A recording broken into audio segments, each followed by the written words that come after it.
just reacting to each other authentically. What makes the story even more remarkable is that the scene almost didn't make the cut. The production team had gone on to film a version of the scene where Jennifer didn't laugh. And for a time, everyone simply forgot the earlier footage existed. It wasn't until they were in the editing room that their dance editor stumbled upon it. When producer Linda Gottlieb first screened the footage, she and the team burst out laughing. They showed it to Jennifer and Patrick, who also laughed, partly because it was charming and partly because neither of them had any memory of it happening at all. The decision to use it instead of the scripted take was instinctive.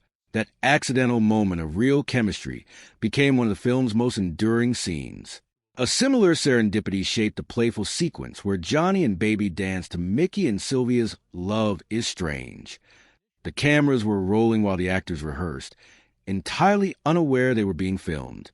The result was a moment of pure, unguarded connection, something no amount of directing could have manufactured. The romantic summer glow of Dirty Dancing was largely an illusion. Filming began on September 5, 1986, and wrapped in just 43 days. But those days were far from comfortable.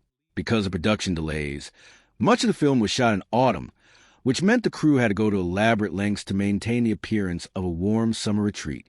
Grass and leaves were spray-painted green. And when it came to the lake scenes, there was no hiding reality. The water temperature had dropped to around 40 degrees Fahrenheit.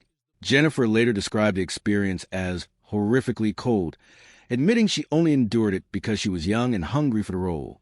Patrick was equally blunt in his memoir, calling the lake horrifyingly hypothermically cold, and noting that they filmed the scene repeatedly.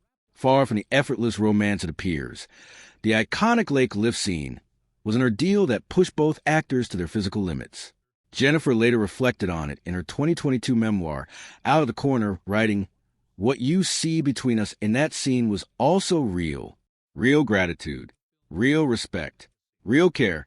If that's not love, what is?" The heat inside the filming locations wasn't any kinder.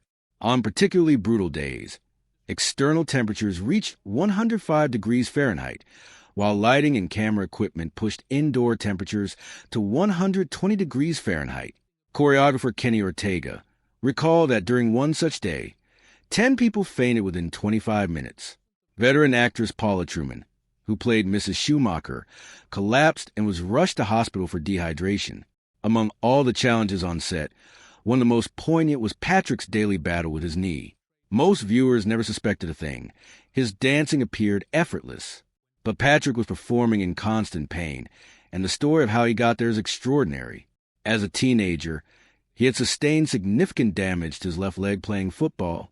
In an effort to strengthen it, he turned to dance and gymnastics, eventually becoming a principal dancer with the Elliott Feld Ballet Company. Then, at just 24, a tooth abscess led to severe staph infection that traveled to his bloodstream and settled in his already damaged leg. Doctors warned that without urgent treatment, amputation was a real possibility. That was a miraculous one to make it through, Patrick later recalled. By the time he was filming Dirty Dancing a decade later, most of the cartilage in his knee was gone, bone grinding against bone. The cold water in the lake made lifting Jennifer feel, by his own account, like hoisting 500 pounds. He fell repeatedly during indoor balance scenes, causing his knee to swell so badly it needed to be drained of fluid. Yet none of this ever showed in his performance. His dedication to his craft, and his refusal to let the pain define him, remain among the more quietly remarkable aspects of the film's creation. Perhaps the most astonishing fact about Dirty Dancing is simply that almost no one believed it would work.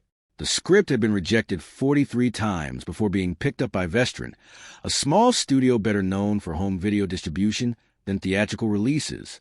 The budget was a modest $6 million. Early test screenings were underwhelming. So much so that a staggering 39% of test viewers didn't even register that abortion was a significant subplot.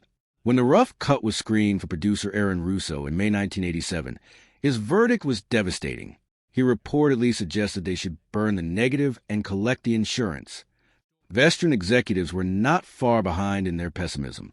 A marketing deal with Clearasil collapsed when the company objected to the film's abortion storyline and demanded it be removed. When the filmmakers refused, Clearasil walked. The studio initially planned to release the film for just one weekend before moving it straight to home video. What happened instead was cinematic history. Dirty Dancing grossed $214 million at the box office, won an Academy Award for Best Original Song, I've Had the Time of My Life, and became a cultural touchstone that continues to resonate nearly 4 decades later. It is, in many ways, the ultimate underdog story, a film that almost wasn't made, almost wasn't named what was named, almost starred different actors, and almost never reached audiences at all. That it. 37 years after its release, Dirty Dancing still holds a grip on audiences worldwide. The beloved 1987 film launched Patrick Swayze and Jennifer Grey into superstardom, cemented one of cinema's most iconic dance sequences, and produced a soundtrack that remains instantly recognizable to this day. But behind the magic on screen lay a story far more turbulent, surprising, and human than most fans ever realized. From a scandalous title that nearly got the film banned at the border, to unscripted moments that accidentally became the movie's most beloved scenes, Dirty Dancing is a film full of secrets, and they're finally worth telling. Every iconic film has a story behind its name, and Dirty Dancing is no exception. At the time of the movie's production in the mid-1980s, on-screen nudity and scandalous content were hot-button issues, and producers were keenly aware of anything that might trigger public backlash. What they failed to anticipate was that the title itself would become a problem. The name Dirty Dancing raised enough eyebrows that censorship officers at the Canadian border actually held up the film's dailies, the raw footage shot each day, because they believed they were handling an X-rated movie. Screenwriter Eleanor Bergstein, on whose real-life experiences the film was based, later recounted this incident in interviews, amused by the misunderstanding but also struck by how close the film came to being derailed before it even reached audiences. Despite the controversy, the studio stood firm on the title. Patrick Swayze, however, was less than pleased. In a 1987 interview with reporter Bobby Wygant, he openly admitted that he hated the name Dirty Dancing and had actively fought to have it changed. He felt stuck publicizing a movie with a title he couldn't bring himself to endorse. What alternative was he pushing for? As it turned out, the other title in contention was I Was a Teenage Mambo Queen. In hindsight, perhaps Dirty Dancing wasn't so bad after all. It's a common Hollywood what if, imagining who almost played an iconic role. In the case of Dirty Dancing, those near misses are particularly striking. Before Patrick Swayze became Johnny Castle, the role was considered for Billy Zane, Benicio del Toro, and Val Kilmer. In fact, filming had already begun when it was confirmed that Billy Zane would take the part. He was ultimately let go when producers noticed he lacked chemistry with Jennifer Grey, a quality that turned out to be non-negotiable for a film built entirely around romantic tension. The director was also adamant about casting dancers who could act, rather than actors who could be coached to fake dancing. Patrick, with extensive training at the Harkness and Joffrey Ballet Schools, was an almost ideal fit on paper. The catch was that he came with his own complications, namely, a serious knee injury that followed him for years and might have ended his involvement entirely.